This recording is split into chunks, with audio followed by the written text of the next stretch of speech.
Good morning friends, मैं सल Vishal. Welcome to our YouTube channel सिरोका रैग इंस्टीट्यूट। और अपन इसमें एंटोमोलॉजी की क्लासें चल रही है। इसके अंदर अपन थर्ड ईयर के फर्स्ट सेमेस्टर की क्लासें ले रहे हैं। इसके अंदर अपने एक टॉपिक जो अपन था पीछे वाला पॉलीफेज इंसेक्ट के बारे में जो अपन ने कवर कर लिया, जिसके अंदर अपन ने टिड्डी, टर्माइट, जो अपने वाइट ग्रब्स और अपने जो ग्रास ऊपर वगैरह थे उसके बारे में हमने अच्छे से पढ़ा। आज जो अपना नेक्स्ट टॉपिक है वो अपना आईपीएम। तो आईपीएम के अंदर क्या होता है कि अपने को आईपीएम का जो पहला टॉपिक है उसकी जरूरत क्यों पड़ती है अपने एंटोमोलॉजी के अंदर, उसकी अपन बात करें तो आईपीएम का मीन्स होता है इंटीग्रेटेड पेस्ट मैनेजमेंट। इसका मतलब ये होता है कि अपने को बहुत सारी ऐसी जैसे रासायनिक हो गया, जैविक हो गया, ऐसी क्रियाएं होती हैं जिसके द्वारा अपने को इंसेक्ट को एक स्टेज से आगे तक रोकना होता है ताकि वो ज्यादा उनकी जनसंख्या ना बढ़े और अपने को क्या करें, वो ज्यादा फील्ड के अंदर नुकसान नहीं पहुंचाए। तो आईपीएम का अगर अपन बात करते हैं, जो मेन पर्पज ये होता है कि अपने को इंसेक्ट को इस प्रकार से कंट्रोल करना ताकि अपने जो सॉइल की फर्टिलिटी है वो अपने को बची रही है, बचा सके। साथ ही अपने को जो अपने को जो इल्ड होती है, उत्पादन होता है, उसमें नुकसान नहीं हो। साथ ही जो अपना एनवायरमेंट होता है उसके अंदर भी अपने को नुकसान देखने को नहीं मिले। तो इसके अंदर अपन आज डिस्कस करेंगे कि आईपीएम के टर्म्स वगैरह किसने दी, इसकी कैटेगरी, जो कैटेगरी ऑफ पेस्टेज है, जो अपना सिलेबस है उसके अंदर इंट्रोडक्शन है, इसका जो इंपॉर्टेंस है, इसके कॉन्सेप्ट वगैरह है, उसके प्रिंसिपल एंड लिमिटेशन, आज इसके अपन सारी डिटेल से स्टडी करेंगे। सबसे पहले अपन बात करते हैं आईपीएम की। आईपीएम टर्म किसने दिया, क्यों दिया, ये सारी डिस्कशन करेंगे। इससे पहले मैं आपको बता दूं कि आईपीएम से पहले जो टर्म्स थी वो क्या थी और उससे पहले लोगों की क्या अवधारणा थी। आईपीएम से पहले एक टर्म थी जिसका नाम था आईपीसी, जो एक बार्टलैंड नाम के साइंटिस्ट थे, उन्होंने दी थी अपने को। आईपीसी टर्म थी इससे पहले एक IPC, integrated pest control, integrated pest control. इसका मतलब ये होता है कि तब तक लोगों का पर्पज ये था, ये टर्म दी गई थी वो दी थी अपने बार्टलेट नाम के साइंटिस्ट है, बार्टलेट, 1956 में उन्होंने दी थी। इनका पर्पज ये था कि इससे पहले आईपीएम से पहले अपने को जो अपने यील्ड को अपने को बढ़ाने के लिए, या फिर ऐसे बोल सकते हैं कि इंसेक्ट को खत्म करने के लिए अपने को कौन सी जैसे केमिकल का ज्यादा यूज करते थे। तो उनका पर्पज ये था कि अपने को कैसे न कैसे बस अपने को जो इंसेक्ट पेस्ट है उनका कंट्रोल करना है। उनको वो नहीं देखते थे कि अपने को फील्ड में क्या नुकसान हो रहा है, अपनी जो सॉइल फर्टिलिटी है उस पर क्या डैमेज देखने को मिलेगा, जो अपने एनवायरमेंट है उसके ऊपर क्या लॉस देखने को मिलेंगे। तब तक इतना नहीं सोचा जाता था। तब तक क्या था, बस अपने को कंट्रोल करना ताकि अपने को ज्यादा से ज्यादा यील्ड मिल सके। इसके बाद एक साइंटिस्ट आए, दो साइंटिस्ट, इनका नाम था गैयर एंड क्लार्क। ये दो साइंटिस्ट थे, इन्होंने 1961 के अंदर एक टर्म दी थी, पीएम, पेस्ट मैनेजमेंट। ये भी क्वेश्चन पीजी वगैरह में और अपनी नॉर्मल जो बीएससी के जो एग्जाम लगते हैं उसके अंदर अपने जो न्यू टाइप वाले क्वेश्चन होता है उसमें ये टर्म्स वगैरह पूछ लेती है। इसके बाद अपने साइंटिस्ट थे जिन्होंने अपने को आईपीएम टर्म्स दिया था, उनका नाम था बोस एंड स्मिथ। ये दो साइंटिस्ट थे, उन्होंने अपने को आईपीएम टर्म दी थी। आईपीएम एक ऐसी मैनेजमेंट प्रैक्टिस है जिसके अंदर अपन इंसेक्ट को कंट्रोल करते हैं, जिसके अंदर अपन बहुत सारी ऐसे रासायनिक, केमिकल, कल्चरल मैनेजमेंट, बहुत सारी प्रैक्टिस अपने अप्लाई करते हैं जिसके द्वारा अपन इंसेक्ट को कंट्रोल करते हैं। और इसका मेन पर्पज ये होता है कि अपने को एक तो सोइल की फर्टिलिटी बची रहनी चाहिए, साथ में दूसरा अपने क्या होना चाहिए, जो अपना एनवायरनमेंट है उसको लॉस नहीं होना चाहिए। तो आपको याद रखना है कि जो तीन टर्म्स होती हैं जो अपने इसके पीडीएफ के अंदर नहीं है, तो आपको याद रखना है कि सबसे पहले थी वो अपनी आईपीसी थी, दूसरी अपनी जो पीएम थी, पेस्ट मैनेजमेंट था, और एक अपन था जो आईपीएम टर्म्स थे वो किसने दी थी। ठीक है। इसके अलावा अपन बात करें कि सबसे पहले जो आईपीएम की जो प्रैक्टिस कहाँ पे, मतलब जो आईपीएम का जो सबसे पहले इंडिया में कहाँ पे फॉलो किया गया था, तो ये भी क्वेश्चन बहुत बार पूछा गया। तो सबसे पहले बात करेंगे इंडिया के अंदर जो आईपीएम की जो फर्स्ट प्रैक्टिस होती है वो कहाँ पे शुरू की गई थी। इंडिया के अंदर जो अपना कटक है उड़ीसा में, अपना कटक उड़ीसा में, उड़ीसा के अंदर अपने इंडिया में सबसे पहले इस प्रैक्टिस को, आईपीएम की अवधारणा को सबसे पहले अप्लाई किया गया था। तो ये भी आपको क्वेश्चन याद रखना है कि सबसे पहले अपने जो कटक उड़ीसा के अंदर, इंडिया के अंदर आईपीएम की अवधारणा को माना गया था। ऐसे बोल सकते हैं कि आईपीएम की जो प्रैक्टिस है वो उनको अप्लाई किया गया था। ऐसे बोल सकते हैं कि सबसे पहले जो आईपीएम का हमने जो प्रिंसिपल बोल सकते हो या अपन मिशन बोल सकते हो वो कहाँ स्टार्ट हुआ, तो अपने कटक उड़ीसा के अंदर हुआ, इंडिया के अंदर। ठीक है। तो तीन चार चीजें जो आपको याद रखना है, इससे भी न्यू टाइप का क्वेश्चन में आ जाते हैं। तो मैंने एक्स्ट्रा थी जो मैंने आपको बता दिया। इसके अलावा अपन बात करें अपने टॉपिक के अनुसार अपन बात करें तो सबसे पहला जो अपना है इसके अंदर कि एक category of paste. Category of paste को अपन इसमें अंदर चार भागों में बांटते हैं। ठीक है। अलग अलग, जैसे अपना फर्स्ट होता है वो पॉपुलेशन के बेस पे, सेकंड अपना जो इसके ओकर्स के आधार पे, मतलब कि कौन कौन से कंडीशन में जो इंसेक्ट पैदा हो सकते हैं उसके आधार पे। इसके अलावा अपन दो होते हैं, जैसे लाइक अपने जो अपने नुकसान पहुंचाने के स्तर के आधार पे भी अपन बात कर सकते हैं कि कितने प्रकार के इंसेक्ट या कितने प्रकार के पेस्ट होते हैं। ठीक है। तो सबसे पहले अपन बात करें अगर अपने जो कीटों की कैटेगरी है या जो इंसेक्ट की कैटेगरी है वो पॉपुलेशन लेवल के आधार पर, पॉपुलेशन लेवल के आधार पर अपने जो कीटों की इंसेक्ट की कैटेगरी होती है वो 4 टाइप की होती है। सबसे पहले होती है अपने गैप, ठीक है। जो ये चारों अवधारणाएं होती हैं ये अपने एक साइंटिस्ट थे जिनका नाम था स्टर्न एट अल। 1961 में उन्होंने ये दी थी, ठीक है।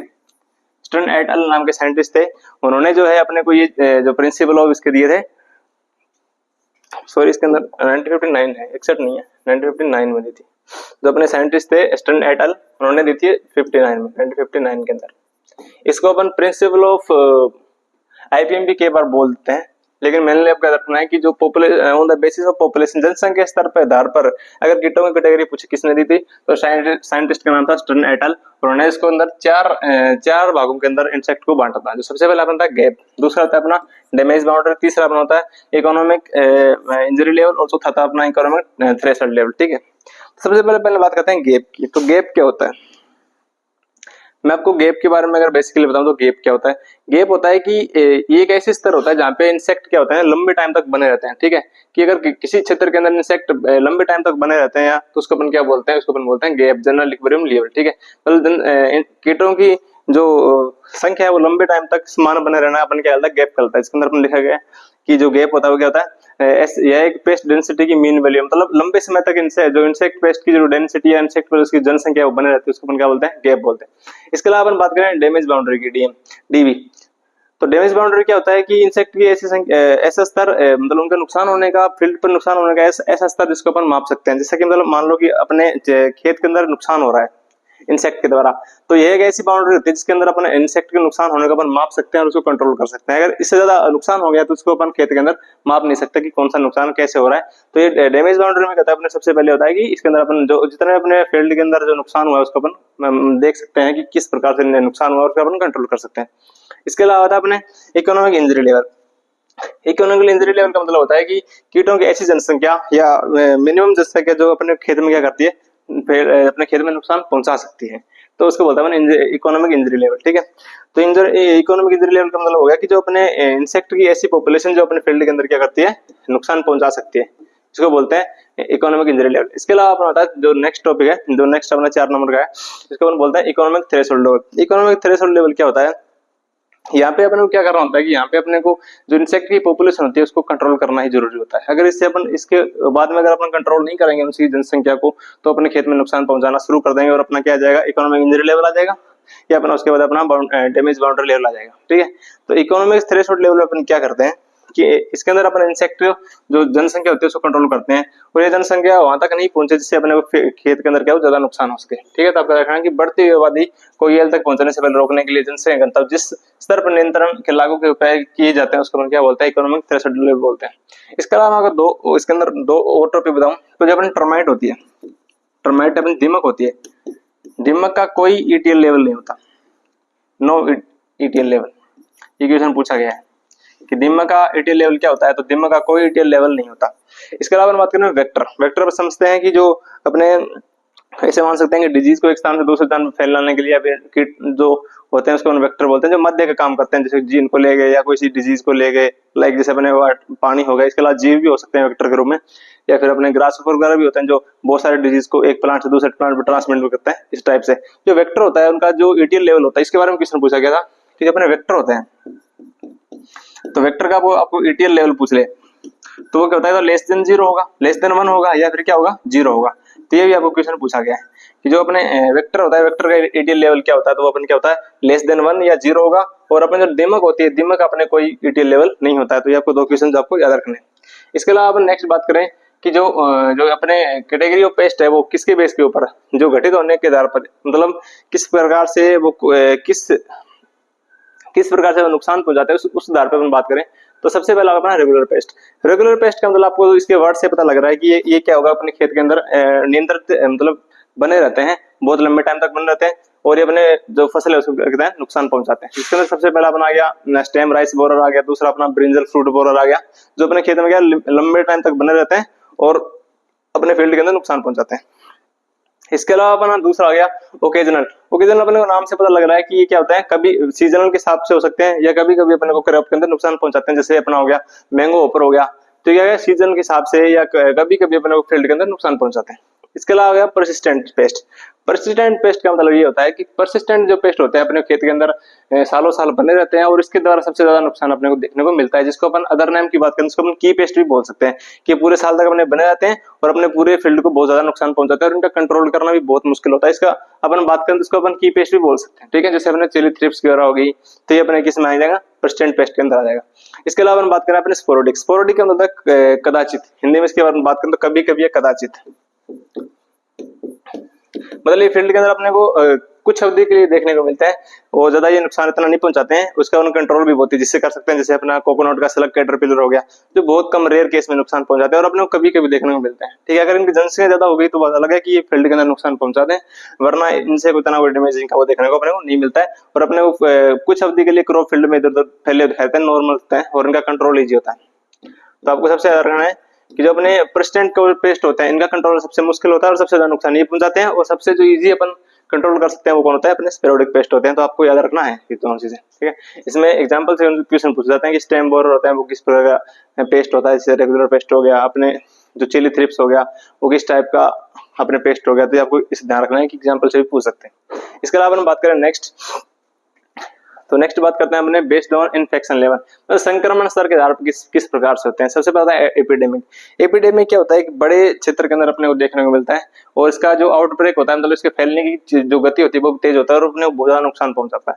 तो एपिडेमिक क्या होता है, इस प्रकार का पेस्ट बहुत कम समय में अधिक क्षेत्र पर, मैंने बताया आपको कि बहुत कम समय में अधिक क्षेत्र पर देखने को मिलता है और अपने को अधिक ज्यादा इसका जो थ्रेशोल्ड लेवल है, इसका जो इंजरी लेवल होता है वो ज्यादा होता है, ये नुकसान पहुंचाने की इसका जो होता है स्तर होता है वो बहुत ज्यादा होता है, इसलिए इसको एपिडेमिक पेस्ट भी बोलते हैं, ठीक है। इसके अलावा नेक्स्ट बात करें अपने एपिडेमिक। एपिडेमिक हो गया कोई विशेष क्षेत्र के अंदर। एपिडेमिक अपना जो नेक्स्ट है वो अपना एपिडेमिक पेस्ट है, उसके अंदर अपने को क्या होता है, एपिडेमिक जो पेस्ट होता है अपने विशेष क्षेत्र के अंदर या जो किसी पार्टिकुलर एरिया के अंदर अपने को देखने को मिलता है, और अगर इनका अपना इस टाइम पे कंट्रोल नहीं कर सकते हैं तो ये क्या हो जाता है, एपिडेमिक बन जाते हैं। लेकिन जो एंडेमिक पेस्ट होता है अपने को क्या मिलता है, जो अपने को पार्टिकुलर एरिया पे अटैक इनका देखने को मिलता है, जैसे अपना हो गया जो राइस गोलमिज हो गया, इन तो इस प्रकार के हो गया, इसे ऐसे बोल सकते हैं। जैसे अपना इसमें डिजीज भी अपन देखें, डिजीज की बात करें जो अपने आलू का जो सोनागर जो निमेटोड होता है दार्जिलिंग इसके अंदर पाया जाता है, तो ये पर्टिकुलर एरिया के अंदर ही पाया जाता है इस प्रकार के जो पेस्ट होता है। इसके अलावा अपन बात करें बेस्ड ऑन जीईपी एटीएल बीबी, तो मैंने आपको बता दिया किसके ये क्या होता है इसके, लेकिन इसके बेस्ट के ऊपर भी अपने को पेस्ट को जो कैटेगरी उसको दिया गया है। सबसे पहले आपको बताया था की पेस्ट। की पेस्ट मैंने आपको पहले बताया था, की पेस्ट को अपन परसिस्टेंट किस्ट भी बोल, जो परसिस्टेंट के पेस्ट भी बोल सकते हैं, कि इनकी जो डैमेजिंग पेस्ट है बहुत ज्यादा होती है, इनको नुकसान बहुत ज्यादा पहुंचाते हैं और ये लंबे टाइम तक बने रहते हैं। तो इनका जो गैप होगा, मतलब इनकी जो जनसंख्या होगी, जो एक टाइम तक जिनको इनकी जनसंख्या जो बनने की डेंसिटी होगी वो क्या होगी, वो एटीएल से क्या होगी, अधिक होगी। लेकिन इनकी जो गैप होगी, इनकी जनसंख्या या एक समय तक बने रहने की जो एटीएल जो इंजरी थ्रेशोल्ड लेवल होता है उससे क्या होती है, अधिक होती है। तो ये आपको याद रखना, ये भी क्वेश्चन पूछा जा सकता है कि इसकी जो गैप होता है वो क्या होता है, ऑलवेज क्या होता है, एटीएल से ज्यादा होता है। तो ये क्वेश्चन भी पूछा गया है। इसके अलावा हम बात करें मेजर पेस्ट की, मुख्य पेस्ट होता है जो इनका जो गैप होता है वो एटीएल से बहुत कम होता है और कभी कभी एक ही लेवल पर होते हैं, दोनों कभी कभी इक्वल होते हैं, ठीक है। तो मेजर पेस्ट होता है, इनमें क्या होता है, ईटीएल और ये जो गैप होता है अपने को जिनकी जनसंख्या होती है और उनको जो नुकसान पहुंचाने की जो स्थिति होती है। आपको मैंने बताया कि ईटीएल क्या होता है, ईटीएल के अंदर ऐसा होता है कि ईटीएल में क्या होता है कि इंसेक्ट की ऐसी जनसंख्या जो अपने को नुकसान पहुंचा सकती है, और गैप क्या होता है, गैप होता है कि किसी क्षेत्र के अंदर लंबे टाइम तक इंसेक्ट का बना रहना। ये दोनों अपने को इसमें क्या है, इक्वल देखने को मिलेंगे, लेकिन इसमें ऐसा नहीं होता है। इसकी जो जनरल इक्वेलिब्रियम लेवल होता है, मतलब एक स्थान पर जो मोर्स की डेंसिटी होती है वो अपने इंजरी थ्रेशोल्ड लेवल से क्या होती है, ज्यादा होती है। तो आपको याद रखना है। इसके अलावा तीसरा होता है माइनर पेस्ट। माइनर पेस्ट तो ऐसा होता है कि बहुत कम रेयर केस के अंदर नुकसान पहुंचाते हैं, जैसे अपन जैसे बात की थी पहले वो कैटरपिलर, जो अपन कोकोनट का सारा कैटरपिलर था उस टाइप से। तो माइनर पेस्ट होता है और इनका जो गैप होता है एटीएल से क्या होता है, कम होता है। तो ये आपको कोई ज्यादा इसमें इंपॉर्टेंट है नहीं। तो मैंने आपको था वो पहला था अपने की पेस्ट और मेजर पेस्ट। मेनली तो ये पूछा जाता है कि की पेस्ट के अंदर जो गैप होता है वो अपना क्या होता है, एटीएल से ज्यादा होता है। तो ये आपको ध्यान रखना है। इसके अलावा हम बात करें स्पोरेडिक पेस्ट। स्पोरेडिक पेस्ट हमने पहले देखा कि कभी इसका जो हिंदी होती है वो कदाचित, मतलब किसी क्षेत्र के अंदर कभी कभी नुकसान पहुंचाने को देखने को मिलता है, और ये एटीएल को इसकी जो गैप होता है एटीएल क्रॉस नहीं करता है। अपना जो एग्जांपल हो गया वो अवॉइड कर गया, ठीक है। इसके अलावा पोटेंशियल पेस्ट, इस श्रेणी के पेस्ट सामान्यतः पेस्ट नहीं होते, इनका गैप हमेशा एटीएल से नीचे रहता है, परंतु पर्यावरण प्रदूषण होने पर इकोनॉमिक इंजरी हो सकता है। मतलब ऐसे जो ये पेस्ट होते हैं वो क्या करते हैं, अपने को खेत के अंदर जनरली अपने को डैमेज नहीं करते हैं, लेकिन अगर इनके अनुकूल, इनके अगर फेवर के अंदर अगर एनवायरनमेंट आ गया, एनवायरनमेंट कंडीशन हो गई, तो उस भेज के अंदर ये क्या कर सकते हैं, अपने को नुकसान पहुंचा जाते हैं। जैसे अपना आर्मी वर्म, जो आर्मी वर्म होता है वीट के अंदर, वो इस टाइप का क्या होता है, पोटेंशियल पेस्ट होता है, जो अपने को अगर इनके फेवर के अंदर अगर एनवायरनमेंट कंडीशन आ गई तो उस फेज के अंदर ही अपने क्या पहुंचा सकते हैं, नुकसान पहुंचा देते हैं। बाय द वे अपने को नुकसान नहीं देखने को इसमें मिलता है। इसके अलावा अपन बात करें introduction of IPM. Introduction of IPM की अगर बात करें, इंट्रोडक्शन सबसे पहले इसका इंट्रोडक्शन कैसे हुआ, तो वो तो मैंने आपको सबसे पहले बता ही दिया था। जो ट्रम्स वगैरह साइंटिस्ट आए थे, सबसे पहले ये मानते थे कि अपने को कैसे न कैसे करके जो अपने इंसेक्ट होता है उसको कंट्रोल करना होता है। इसमें वो लोग पर्यावरण या जो अपने सॉइल फर्टिलिटी उसको नहीं देखते थे। उनका पर्पस ये था कि अपने को यील्ड होनी चाहिए। इसके अलावा जो अपने पर्यावरण में जो डैमेज हो रहा है वो सब चीजें देखते थे। लेकिन जो बाद में आईपीएम का कॉन्सेप्ट है, उसके ऊपर अब जो अपने साइंटिस्ट थे स्मिथ एंड बोस, उन्होंने बताया कि अपने को जो अपने पेस्ट होते हैं वो इस प्रकार से कंट्रोल करना चाहिए ताकि अपने को जो अपने सॉइल फर्टिलिटी है वो बची रहे, साथ में अपने को जो एनवायरमेंट फैक्टर है उस पर भी अपने को इफेक्ट कम देखने को मिले। तो इसके अंदर वही जैसे अपने सबसे पहले बताया आईपीएम विधि जिसके द्वारा कीटों का इस प्रकार से प्रबंध किया जाता है ताकि मृदा और पर्यावरण को कोई नुकसान नहीं पहुंचे। ये मैंने आपको बता दिया कि आईपीएम का मेन पर्पस ये होता है कि अपने ना तो इसकी सॉइल की फर्टिलिटी पे कोई वो इफेक्ट पड़े, सॉइल फर्टिलिटी, और ना ही अपने को जो अपना एनवायरनमेंट है उसके ऊपर इफेक्ट देखने को मिले। इससे पहले जो टर्म थी आईपीसी, उसमें ये देखा जाता था कि अपने को कैसे न कैसे अपने को इंसेक्ट कंट्रोल करना, उसमें वो नहीं देखते थे कि अपने को जो अपने सॉइल फर्टिलिटी पे कितना इफेक्ट पड़ रहा है वो वगैरह। इसमें बहुत सारे अपने केमिकल फर्टिलाइजर देख सकते हैं अपने, या फिर अपने जो कल्चरल मैनेजमेंट है, रासायनिक उनको सब, या बायो प्रैक्टिसेस है, या बायो जो अपने पेस्टिसाइड है, उन सब इस प्रकार से यूज करते हैं जिससे अपने को क्या मिले, यील्ड देखने को ज्यादा मिले और अपने नुकसान भी कम हो। तो इस पर कॉन्सेप्ट है जो मैंने आपको पहले बता दिया। इसमें आपको लिखने का तरीका ये रहेगा कि आपको सबसे पहले वो तीन जो टर्म मैंने शुरू में बताई वो लिख देना, इसके अलावा जिसकी डेफिनेशन वगैरह यहाँ से शुरू कर देना, तो जिससे आपको जो प्रोफेसर है वो ठीक ठाक देख लेंगे तो उसमें बढ़िया होगा। और इसके अलावा अपन बात करें जो नेक्स्ट अपना जो है वो importance of IPM. Importance of IPM का मतलब क्या होता है कि इसके अंदर अपने को आईपीएम के मेथड देखने हैं। तो आईपीएम को अपन मेथड सबको पता है कि अगर सबसे पहला तो ये होगा कि सबसे पहले अपने को पता है कि अपन इस प्रकार की प्रैक्टिस का यूज करेंगे जिससे अपने को क्या होगा, जो एनवायरनमेंट है उसके ऊपर इफेक्ट नहीं देखने को मिलेगा। दूसरा, अगर अपन रासायनिक दवाइयों का ज्यादा से ज्यादा यूज करेंगे तो अपने को जो इकोनॉमिक्स, अपनी आर्थिक स्थिति है उसमें गिरावट आ सकती है। तो दूसरा ये होगा कि अपन सारी प्रैक्टिस को अगर एक साथ मिक्स करके काम करेंगे तो इसमें अपन सबसे पहले अपने को इकोनॉमिक्स इंपोर्टेंस भी देखने को मिलेगा। दूसरा, अपने सॉइल फर्टिलिटी के ऊपर भी कोई इफेक्ट नहीं पड़ेगा। तीसरा, अपने क्या होगा, एनवायरमेंटल की क्वालिटी भी बनी रहेगी, साथ में अपने हेल्थ के ऊपर जो मनुष्य जीवों की जो हेल्थ होती है, जैसे अपन अगर दवाई ज्यादा डालेंगे उससे नुकसान होगा कीटों को, लेकिन इससे क्या होगा, जो अपने फील्ड है उसके जो फसल है अपन क्रॉप बो रखी है उसके ऊपर भी इफेक्ट पड़ेगा, जिसके ऊपर आप अपन खाएंगे जो जानवर खाएंगे उनकी हेल्थ के ऊपर भी अपने को जो इफेक्ट है वो देखने को मिलेगा। इसके अलावा अपन सॉइल फर्टिलिटी है उसके ऊपर भी अपने को क्या होगा, जो अपने बची रहेगी साथ में, और साथ में अपने को क्या होगा, जो लंबे टाइम तक है जो क्रॉप की है वो अपनी सेम बनी रहेगी। ये हो गया इसकी इंपॉर्टेंस की बात। अगर इसके बारे में बात करें आईपीएम के कॉन्सेप्ट की, तो कॉन्सेप्ट में वो सारी चीजें हैं कि शुरू में लोगों को क्या था, फसल को हानि नहीं पहुंचाने वाले इंसेक्ट थे ही, लेकिन वो लोग क्या करते थे कि इसके अंदर अपने को बहुत सारे केमिकल का यूज करके और अपने यील्ड तो बचा लेते थे, यील्ड को तो वो बचा लेते थे, लेकिन इससे क्या अपने सॉइल फर्टिलिटी को नुकसान पहुंचा लेते थे, जिससे क्या लंबे टाइम तक अपने जो बाद में अपने को यील्ड लेने में या यील्ड कम होती थी, वो सारी चीजें हैं। इसके अंदर देख सकते हैं कि मनुष्य जब से खेती कर रहा है तब से क्रॉप को हानि पहुंचाने वाले इंसेक्ट डिजीज एंड वीट की प्रॉब्लम चल रही है। सन 1960 और 65 तक इंसेक्ट पेस्ट कंट्रोल, जो मैंने आपको बताया था इंसेक्ट पेस्ट कंट्रोल आईपीसी, जो टर्म हमने बार्टलेट ने दी थी, कोई वाली बात है सारी जो अपन रिपीट कर रहे हैं सर लोगे, ताकि जो पेस्टिसाइड यूज करने का आसान हमेशा उपलब्ध रहे, सस्ते था, अत्यधिक प्रभाव होने से फसल की पैदावार बढ़ाने के लिए इतना मनमाने ढंग से उपयोग करने लगा। इन्हीं वर्षों में हरित क्रांति हुई अपने 1967 में, 1966 की समथिंग हुई, और जिसमें अपने दो साइंटिस्ट आए जिन्होंने अपने को आईपीएम की टर्म दी थी, बोस एंड स्मिथ, जो मैंने आपको बता दिया। इसमें क्या इंसेक्ट और डिजीज को इस प्रकार से उपयोग किया गया जिससे अपने को क्या हो, एनवायरनमेंट पे इफेक्ट देखने को नहीं मिले इस प्रकार से। तो ये अपने कॉन्सेप्ट देख लिया कि अपने कॉन्सेप्ट इसमें मेन क्या था कि सबसे पहले लोग किस प्रकार से इसका कंट्रोल करते थे पेस्ट को, लेकिन बाद में जो साइंटिस्ट आए उन्होंने एनवायरनमेंट का, अपने फील्ड का, अपने यील्ड का सबका ध्यान रखा और इस प्रकार से आईपीएम का कॉन्सेप्ट दिया जो आपके सामने है। और इसके जो मेन पर्पस देखे है, इन्हीं सब दुष्प्रभावों से बचने के लिए वैज्ञानिक ने इंसेक्टिसाइड यूज कम करके इंसेक्ट एंड पेस्ट कंट्रोल कम करने के लिए आईपीएम को आरंभ किया।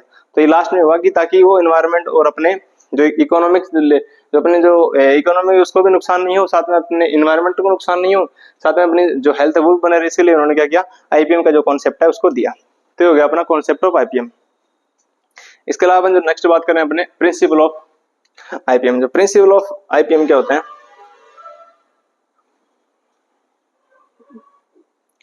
प्रिंसिपल ऑफ आईपीएम पर जो अपना आईपीएम है उसके सिद्धांत क्या होते हैं। जो सिद्धांत होते हैं कुछ जगह तो अपने को ऐसे दिए गए जो अपने स्टर्न एटल जो साइंटिस्ट थे, जो मैंने आपको बताया था कि उन्होंने सिद्धांत दिया था, कुछ जगह तो अपने को इनको सिद्धांत मानते हैं। जो गैप हो गया, अपना डैमेजिंग बाउंड्री हो गया, या अपने को तीसरा अपना एटीएल हो गया, या अपना ईआईएल हो गया, इनको अपन क्या मानते हैं, कुछ जगह पे अपने सिद्धांत इनको भी बुक्स के अंदर दिया गया है। लेकिन मैं आपको अगर कुछ अलग सिद्धांत लिखना चाहूँ जो अपने को बुक्स दूसरे सोर्स के अंदर मिलते हैं, तो सबसे पहला अगर अपन प्रिंसिपल की बात करें, principle of IPM, principle of IPM, सबसे पहला अपना आइडेंटिफिकेशन। आइडेंटिफिकेशन का मतलब ये हो गया कि अपने को सबसे पहले जाके खेत के अपने फील्ड के अंदर अपने को आइडेंटिफाइड करना है कि अपने को कौन सी फसल में कौन से प्रकार का इंसेक्ट लग रहा है, वो अपने को कितना नुकसान पहुंचा सकता है, इसका गैप कितना होगा, इसकी डैमेजिंग बाउंड्री कितनी होगी, इसको अपन किस प्रकार से कंट्रोल कर सकते हैं, किस प्रकार का इंसेक्ट है, या अपने स्पोरेडिक पेस्ट है, या अपने रेगुलर पेस्ट है, या की पेस्ट है, वो सारा अपने को जो फील्ड में जाके पता लगेगा उसको अपन क्या बोलते हैं, आइडेंटिफिकेशन बोलते हैं। इसके अलावा अपन क्या करते हैं, आइडेंटिफिकेशन के द्वारा अपन इसको देखते हैं इसके कंट्रोल मेजर। ऐसे पहले अपन इसको देखते हैं जो एक्शन थ्रेशोल्ड होता है। एक्शन थ्रेशोल्ड, एक्शन थ्रेशोल्ड मतलब इसका गैप देखते हैं, इसका एटीएल देखते हैं, इसका ईआईएल देखते हैं, ठीक है। इसके अलावा अपन इसका देखते हैं तीसरा इसके होने वाले नुकसान, ऐसे इसको ऐसे बोल सकते हैं, इसके जो इंजरी लेवल देख सकते हैं या इकोनॉमिक्स लेवल देख सकते हैं, इसके इंजरी लेवल देख सकते हैं कि अपने को किस प्रकार से नुकसान पहुंचाता है, ठीक है। और लास्ट में इसका प्रिंसिपल आता है प्रिजर्वेशन, प्रिवेंशन। प्रिवेंशन का मतलब होता है कंट्रोल भी हो सकते हैं, इसको अपन कंट्रोल कैसे कर सकते हैं या मैनेजमेंट कैसे कर सकते हैं। इसके अंदर हम बहुत सारी जो अपने कंट्रोल प्रैक्टिस या मैनेजमेंट प्रैक्टिस, कल्चरल होगी, अपने केमिकल्स वाली होगी, या बायोपेस्टिसाइड वगैरह होगी, या जितने भी अपने जो प्रैक्टिस होता है उसके द्वारा अपन किस प्रकार से इसका जो अपन इसका बचाव कर सकते हैं, तो इसके प्रिंसिपल के अंदर। तो आपको प्रिंसिपल के अंदर पूछे तो आपको चारों लिखनी है, वो नहीं लिखनी है। लेकिन कुछ किताबों में जो प्रिंसिपल है आईपीएम के वो ये भी दिए गए हैं, तो आपको ये भी ध्यान रखना है कि अगर वहां पे ऐसा कुछ क्वेश्चन हो जहाँ पे आपको लगे कि अपने को ये लिखना चाहिए, तो वो नहीं बोला मेन दिए होता है प्रिंसिपल ऑफ आईपीएम, ठीक है। इसके अलावा हम बात करने अपना जो इसका आज का लास्ट जो है सिलेबस के अंदर लिमिटेशन ऑफ आईपीएम। लिमिटेशन क्या हो सकती है आईपीएम को, मैंने आईपीएम की, तो अगर अपन इसकी बात करें इसके लिमिटेशन की, तो सबसे पहले जो अपनी लिमिटेशन होती है वो होती है अपने संस्थागत बाधाएं। संस्थागत बाधाओं का मीन्स होता है कि आईपीएम प्रोग्राम विभिन्न विभागों के परस्पर समन्वय द्वारा सफलता संचालित किया जा सकता है। विभिन्न विभागों के मध्य किसी प्रकार का असंतुलन इसे प्रभावित कर सकता है। मीन्स होता है कि लाइक अपने मान लो अपने विभिन्न प्रकार की जो संस्थाएं होती हैं, जो अपने इंस्टीट्यूट होते हैं, उनके अंदर एक बाउंड्रीज या उनके अंदर कोई बैरियर आ गया तो वो अपने क्या कर सकते हैं, अपने जो आईपीएम की जो लिमिटेशन को बढ़ा सकते हैं। जैसे अनुसंधान होता है वो नहीं सोचा कि अपने को इंसेक्ट को किस प्रकार से कंट्रोल करना है, उनके अंदर कोई मोह मोटाव हो जाए, तो उस प्रकार से अपने आईपीएम की जो लिमिटेशन होता है वो बढ़ सकती है। इसके अलावा नेक्स्ट बात करें अपने सूचनात्मक बाधाएं। जैसे अपने को अगर ये एक्सटेंशन नहीं मिल रही, जैसे मान लो कि यहाँ पे आज कोई इंसेक्ट पेस्ट का जो इंजरी लेवल वो अपन जयपुर में बढ़ गया, और अगर वो वही इंसेक्ट अपने जैसे गंगानगर या उस साइड अगर पहुंचा, उस वहां तक नहीं पता चल रहा कि ये इस टाइप का इंसेक्ट कोई आ चुका है जो अपने को फील्ड के अंदर नुकसान पहुंचा रहा है, तो वो भी क्या हो सकती है, अपने को एक लिमिटेशन देखने को मिल सकती है। तो अपन देखते हैं सूचनात्मक मतलब एक क्षेत्र से दूसरे क्षेत्र पर अपने को जो कम्युनिकेशन नहीं पहुंच पाता, एक्सटेंशन भी अपन इसको बोल सकते हैं। मतलब अपने को पता नहीं चल पाता है कि किस प्रकार से अपने को कहाँ पे किस डिजीज का वो जो मतलब आउटब्रेक हुआ किस इंसेक्ट का। इसके अलावा अपन जब थर्ड अपन देखें जो अपन लिमिटेशन सामाजिक बताए, मतलब इंसेक्ट से निर्माण विक्रेताओं का आकर्षण व लुभावन प्रचार कर। इसका मतलब ये होता है कि कुछ एक अपने क्या होता है जो दुकानदार होते हैं वो अगर जो अपने पेस्टिसाइड होते हैं जो उनको अगर अधिक रेट के ऊपर बेचें, या जो अपने कस्टमर और जो बेचने वाले के बीच में जो कम्युनिकेशन सही से नहीं हो पाता है, तो इस टाइप से अपन लिमिटेशन उसको क्या बोलते हैं, उसको बोलते हैं अपन सामाजिक बाधाएं बोलते हैं। इसके अलावा आर्थिक हो गया, अगर किसान के पास जो अपना फार्मर है वो अगर बिल्कुल उसका आर्थिक लेवल बहुत गिरा हुआ है तो उस प्रकार की भी अपन को बाधाएं देखने को मिलती है। इसके अलावा अपन को राजनीतिक बाधाएं देखने को मिलती है। जैसे राजनीतिक बाधाओं का मीन्स होता है कि सरकार द्वारा केमिकल इंसेक्ट को निरंतर आर्थिक सहायता उपलब्ध करवाई जा सकती है। जैसे कि मतलब अगर अपने को केमिकल्स के ऊपर सब्सिडी वगैरह मिलती रहे तो अपने क्या होगा, जो किसान होगा उसकी जो आर्थिक बाधाएं वो दूर होगी, जिससे क्या होगा जो आईपीएम की एक प्रैक्टिस है वो भी अपने को पूरी देखने को मिलेगी। तो सबसे पहले अपन देख लिया कि जो आईपीएम की लिमिटेशन किस किस टाइप से होती है। सबसे पहले अपने इंस्टीट्यूट हो सकती है, दूसरे अपना कम्युनिकेशन द्वारा देख सकते हैं, तीसरा अपना जो सामाजिक सोशल जो लिमिटेशन देख सकते हैं। इसके अलावा अपन जो अपने आर्थिक हो सकती है, इकोनॉमिक्स वाली हो सकता है। उसके अलावा अपने जो राजनीतिक या जो पॉलिटिक्स की जो बाधाएं होती है वो भी अपने को कहीं ना कहीं काम करती है। तो आज अपने आईपीएम के बारे में अच्छे जो अपने सिलेबस के अंदर था, अपने 4-5 टॉपिक दिए गए थे, उसके बारे में अपने अच्छे से पता लगा लिया कि किस किस प्रकार से अपने को इनको पेस्ट वगैरह कैटेगरी क्या होती है, किस प्रकार से लिमिटेशन होती है, इसके प्रिंसिपल वगैरह क्या होता है और इसकी लिमिटेशन और किस प्रकार से अपन कर सकते हैं। तो ये था अपना जो फर्स्ट टॉपिक था थर्ड ईयर के फर्स्ट सेमेस्टर का, जिसका अपन कवर कर लिया। ठीक है, आज के लिए इतना ही, धन्यवाद।